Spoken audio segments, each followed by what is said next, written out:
Throughout the 90s and 2000s, singer-songwriter R. Kelly constructed a fiercely loyal and global fan base. His songs became household favorites, and he was untouchable for a decade. It was common knowledge to many at the time that R. Kelly had a sexual nature within him, and this reflected in his music. As Kelly's career progressed, his songs and music videos became more sexual and demeaning to women. However, many believed that this was just a facade, and the real R. Kelly was not the man his music could portray him to be. Kelly's career was also not without controversy.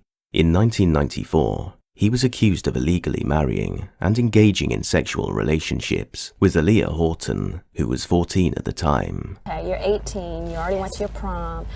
Is it possible at all to have a relationship on the road? I would say it's possible. I just don't have one. I don't have one right now. I don't have a boyfriend.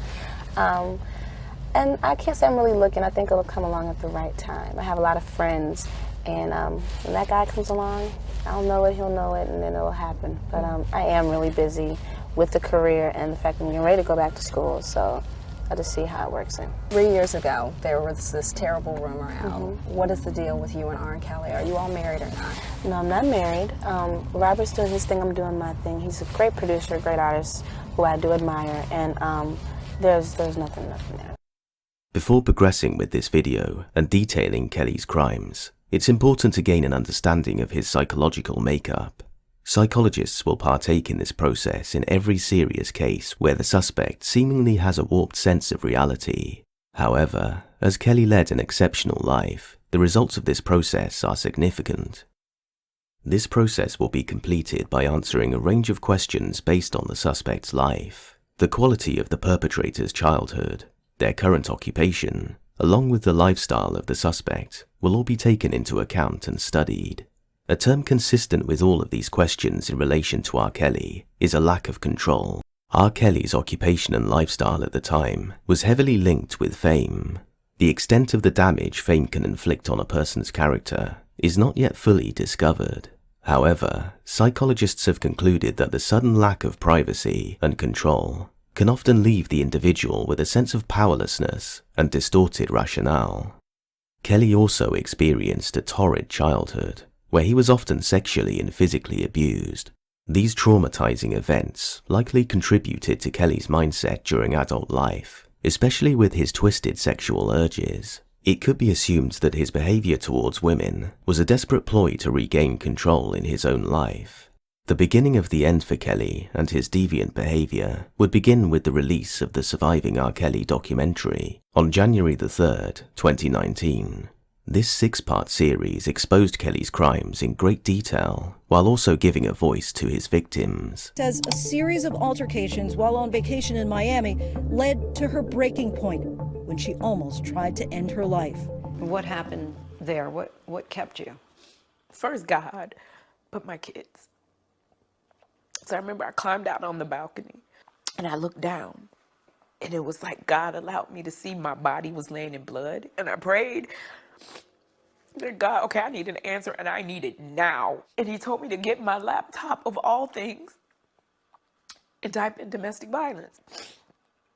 I take the survey, and of the 17 things on the list, Robert had already done 15.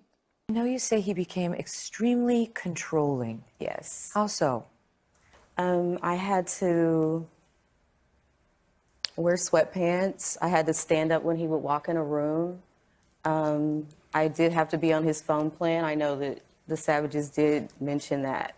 He would put a lot of his girlfriends on his phone plan so he can control, like, who you're talking to, how often you talk to your family, what you're texting, things like that. Is it true he controlled things as little as you walking out of a room, you going to use the bathroom, you wanting to eat? Yes. How? What would you have to do?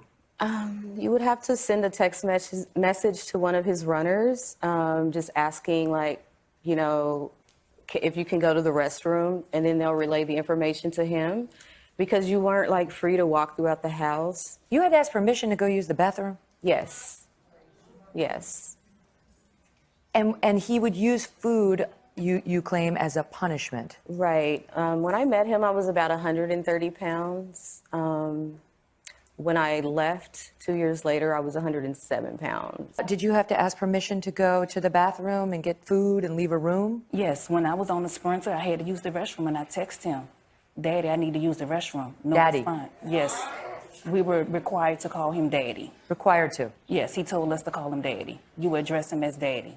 And if you didn't, you were... Yeah, you would get in trouble if you didn't. or slapped. How many women you were there most recently, so how many women are in this house? At the time when I was there, it was a total of 4 of us, and it was 2. Did you see Joycelyn? Yes, I did see Joycelyn. My first time seeing Joycelyn was when I was at the house, and at this time he told me, whenever you enter a room, you have to knock on a door and wait for permission for someone to say, come in.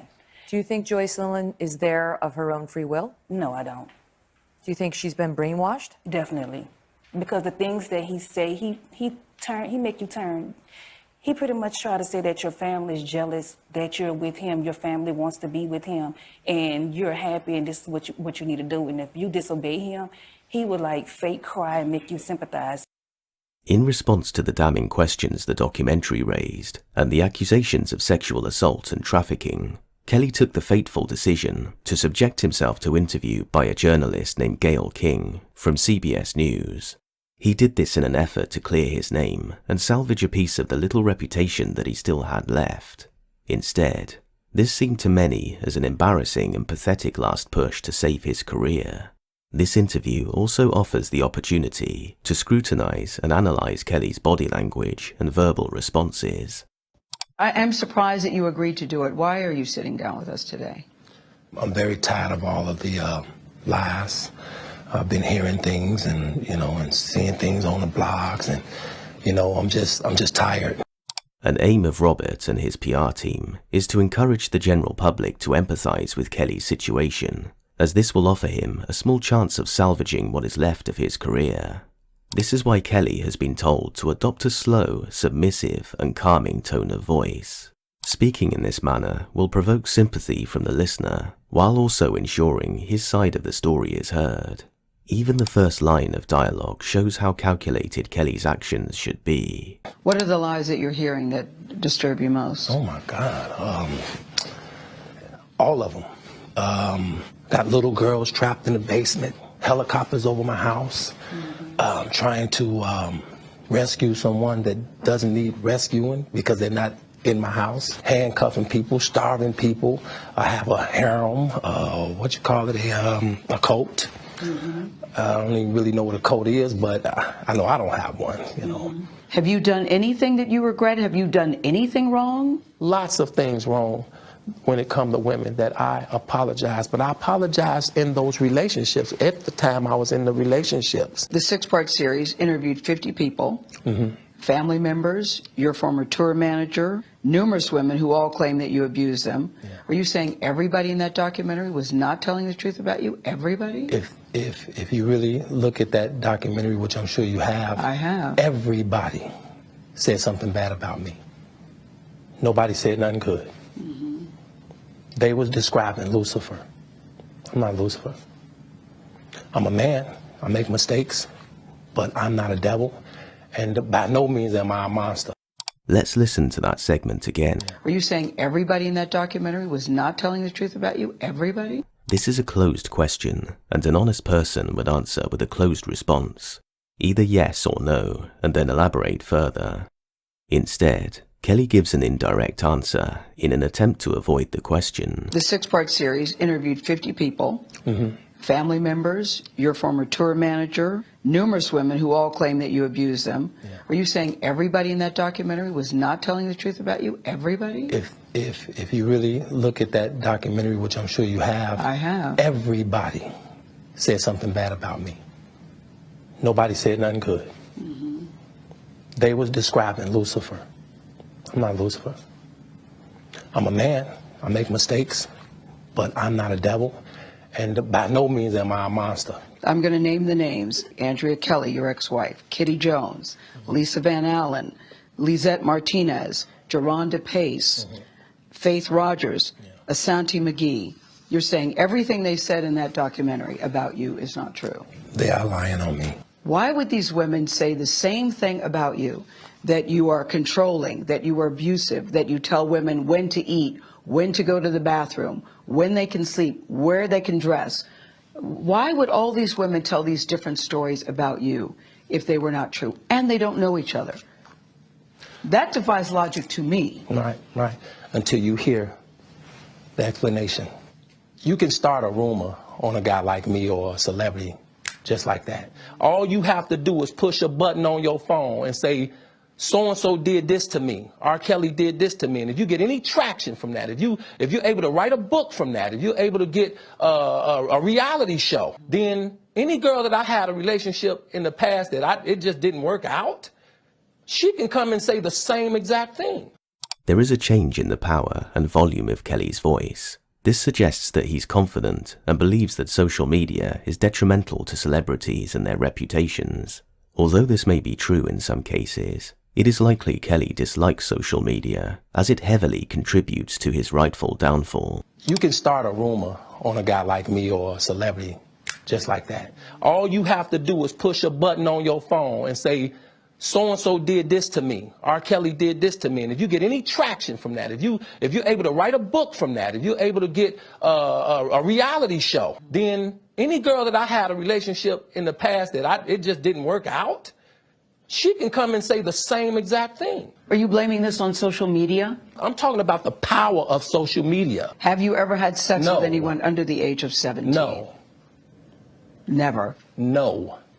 Although Kelly has been briefed on the correct verbal actions to take throughout this interview, it is highly unlikely that his PR team educated him with appropriate body language to display when answering certain questions. This has never been more obvious than at this moment. R. Kelly answers the question twice, and both times he does so correctly with a stern and short no. The second time Kelly answers, you'll note that his head begins to nod. This contradicts his verbal reply and shows his denial to be false. Have you ever had sex No. with anyone under the age of 17? No. Never? No. Another detail that is easy to miss is the slight lift of the foot. This is known as a gesture of exuberance, and this gesture is caused by a rush of energy which could be gained from the action of lying. I have to tell you, it's so hard to believe that based on all that we've read. I'm going to tell you something, Gayle. There's one thing. I'm going to tell you something. What the women said about you. What women said about me. What women. So nobody's allowed to be mad at me and be scorned and lie on me. Mm-hmm. So they're lying on you. That's your explanation. They're lying on you. Absolutely. Absolutely. Absolutely. You feel that people have maligned your character? I have been assassinated. I have been buried alive. But I'm alive. So I think the point you're making is, and correct me if I'm wrong, that you have never held anybody against their will. I don't need to. Why would I? Well, How stupid would it be for R. Kelly, with all I've been through in my way, way past, to hold somebody, let alone 4, 5, 6, 50, you said. How stupid would I be to do that? I didn't say you were holding. That's stupid, guys. I didn't. Is this camera on me? Yes, it's on. That's stupid. Use your common sense.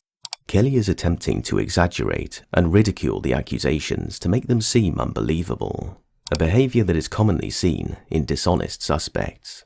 He does this in the hope that the listeners will conform to his way of thinking and believe the claims are so outlandish that they could not have happened.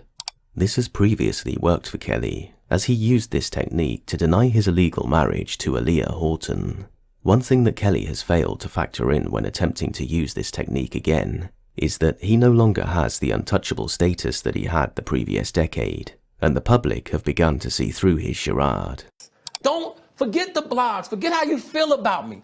Hate me if you want to, love me if you want, but just use your common sense. How stupid would it be for me to, with my crazy past and what I've been through, oh, right now I just think I need to be a monster and hold girls against their will, chain them up in my basement and don't let them eat and don't let them out unless they need some shoes down the street from their uncle. Robert, stop it. Y'all quit playing. Quit playing. Robert. I didn't do this stuff. This is not me. I'm fighting for my life. Y'all killing me with this. Every single one of the victims commented on Kelly's unstable character and his frequent mood swings from calm to aggressive. How would you describe him as a person? He's charismatic, and I think that's one of the reasons why people kind of say he has two personalities, because when you meet him, he has, he's a really personable person. If you see him angry, that's a whole different person. This segment only proves their statements and could be used to validate their claims in court. His childlike behavior is also failing to help him in his quest to gain sympathy from the public. I gave y'all 30 years of my career! Robert. 30 years of my career! Y'all trying to kill me! You killing me, man! This is not about music! I'm trying to have a relationship with my kids, and I can't do it! R. Kelly is smart enough to realize that a serial abuser is unlikely to garner much pity from the public. This is most likely the reason why he decided to name drop his children, as he knows he'll gain the attention and pity he needs. Y'all just don't want to believe the truth. You don't want to believe it. At this point, we briefly pause the interview to give Kelly a moment. His publicist helped calm him down. I hope this camera keep going. No, we're going to let the camera keep rolling. This is not, doesn't even make sense. Why would I hold all these women? Their mothers and fathers told me, we're going to destroy your career. But Kelly's emotions remained raw. It's real girls out there missing. It's real young girls out there being abducted, being raped, okay? They really are on chains. They really do have chains on their wrists, and they can't get out. Robert, and they're ending up buried in deep. Robert, we have to have a conversation. Really, I don't want you just ranting at the camera. I came here for them to hear me talk. But I need help. What kind of help? This is the kind of help I need. Yes, what kind of help? I need somebody to help me not have a big heart. Because my heart is so big. People betray me, and I keep forgiving them. You sound like you're playing the victim here. You sound like R. Kelly, you do. When I listen to you, it does sound like you're playing the victim I'm just telling the truth. And the reason I'm emotional, Robert, and I apologize for that, is because this is the first time I was able to say something. Yeah. I've said nothing. This interview majorly backfired on Kelly and his image, because of his childish and aggressive outburst, which fit in with the testimonies of the victims. Most believe this was the only outcome from the offset, and due to Kelly's explosive personality, it was foolish to believe that he could stick to the rehearsed and calculated dialogue that Kelly had been briefed with. Despite the overwhelming evidence and victims coming forward to testify, R. Kelly continues to fight his case every day, and still has a section of fans who remain loyal. However, his fight for freedom took a major blow recently, as on the 27th of September, Kelly was found guilty of racketeering and sex trafficking. This will likely mean he will spend the remainder of his life in prison.